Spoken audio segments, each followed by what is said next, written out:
Selamat pagi para netizen dimanapun kita berada. Salam inspirasi bagi kita semua ya. Menarik sekali begitu, ngeri luar biasa begitu ya. Politikus Nasdem dapat informasi intelijen bahwa Anies harus tumbang. Wah, ada apa begitu kok seperti ini begitu ya? Ada apa begitu?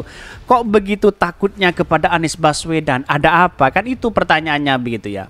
Kenapa Anies Baswedan sejak dicalonkan atau dideklarasi oleh Partai Nasdem sejak dulu, ya itu aja. Kalau tidak dijegal, dikatakan gubernur tidak becus, dikatakan intoleran, dikatakan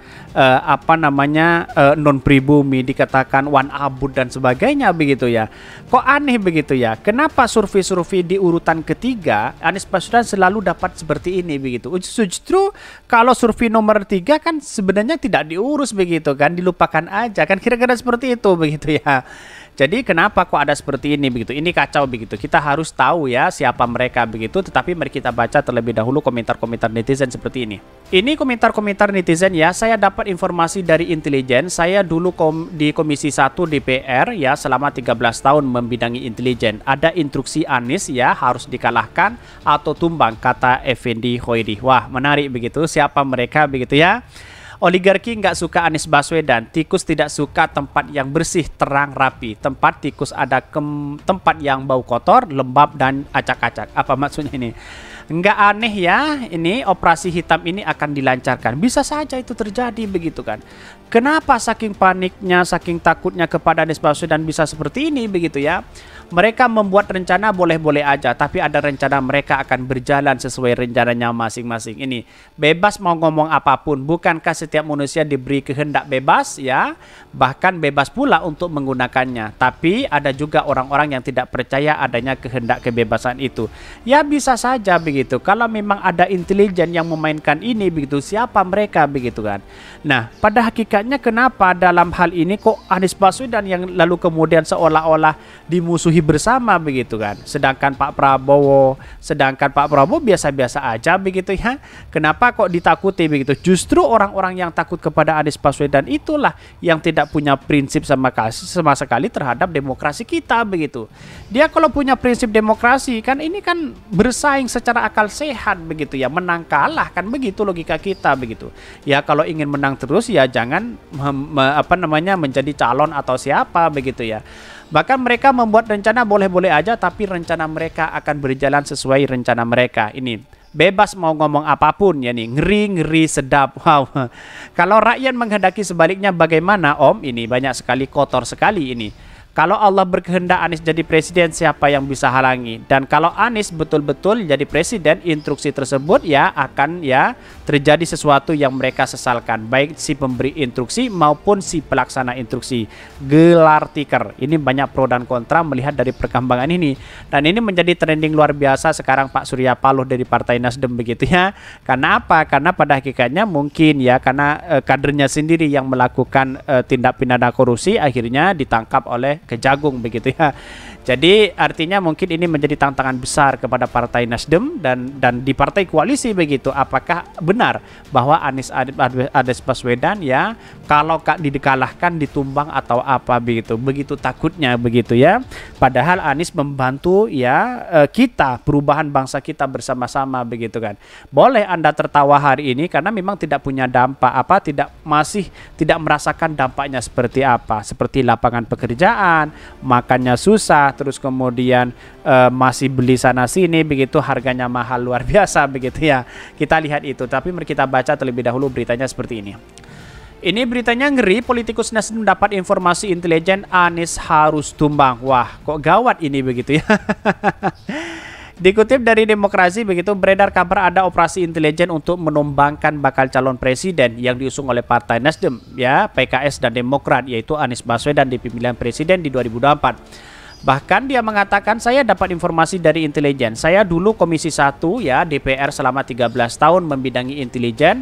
Ada instruksi Anies harus dikalahkan atau tumbang, kata politikus Nasdem Ahmad Effendi Hoiri. Kata Gus Coy, skenario untuk menggagalkan Anies mulai menggiring opini terlibat kasus Formula E, termasuk demonstrasi menolak kedatangan kunjungan mantan rektor Universitas Paramadina itu. Bahkan mereka punya skenario ya pada berikutnya karena kasus di KPK gagal. Diopinikan tidak punya partai, ternyata punya partai. Gangguan tidak mampan supaya tidak dapat wakil presiden yang memiliki elektabilitas tinggi. Pandangan mereka sama di pikiran dan lingkungan Anies. Betul begitu ya. Kenapa kok dituduhkan seperti itu? Intoleran, terus kemudian tidak becus bekerja, terus kemudian diganggu, Formula E katanya korupsi dan sebagainya. Banyak yang muncul spekulasi begitu. Tetapi inilah demokrasi kita begitu kan. Artinya apa? Artinya selama ini memberikan ruang kepada siapapun ya untuk mengkritik, memberikan saran, tetapi jangan membentuk polarisasi atas kebencian sesama begitu kan. Wah, sah-sah aja begitu kan. Dalam ini mungkin bisa masuk dalam strategi politik bagaimana cara mengalahkan lawan begitu, tapi bukan berarti untuk menjatuhkan atau dengan berbagai hal yang dituduhkan begitu ya. Mereka punya skenario sampai pada berikutnya karena kasus KTP gagal ya. Bahkan Anies menang kalau wakil presiden dari NU. Meskipun Hovifah elektabilitasnya hasil survei tidak tinggi, masih di bawah AHY, Hovifah menjadi faktor pemenang ya. Akan fokus di Jawa Tengah dan Jatim. Survei kemarin ya itu tingkat nasional. Bahkan Gus Coy mengatakan bahwa ada upaya memenggal ya Anies agar tidak bisa menjadi presiden dengan cara tidak mempunyai partai pengusung. Bahkan namanya Demokrat ya, juga meskipun tidak cocok dengan rezim dirayu dikasih kompensasi tidak dukung Anies. PKS Sekjen dirayu ya, saya dapat informasi dari istrinya Sekjen PKS ditawari kompensasi agar tidak dukung Anies.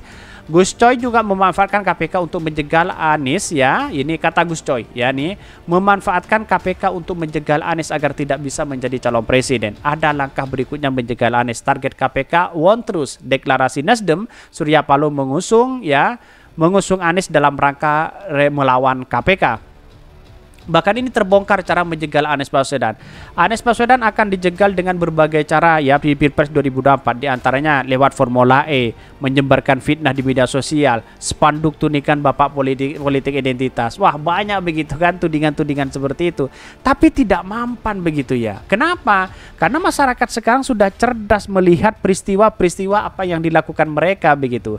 Bayangkan begitu di Indonesia masih melakukan polarisasi yang ada ya di negara demokrasi modern hari ini begitu kan ya.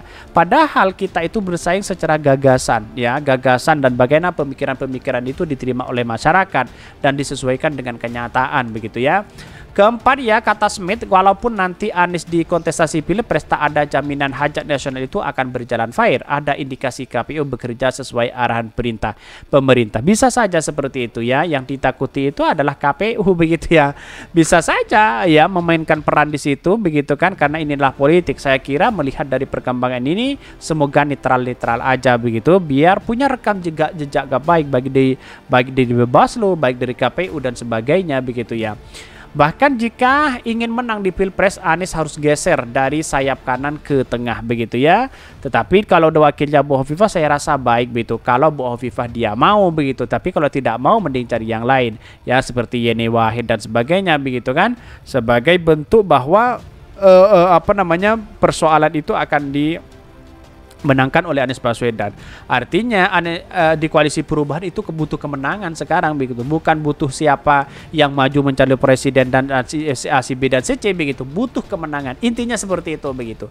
Mungkin itu yang kami sampaikan. Tonton terus channel Hodari Podcast Rakyat ini karena ada berita-berita menarik dan viral setiap harinya. Salam para netizen, salam inspirasi bagi kita semua. Jangan lupa di subscribe channel YouTube Hodari Podcast Rakyat ini.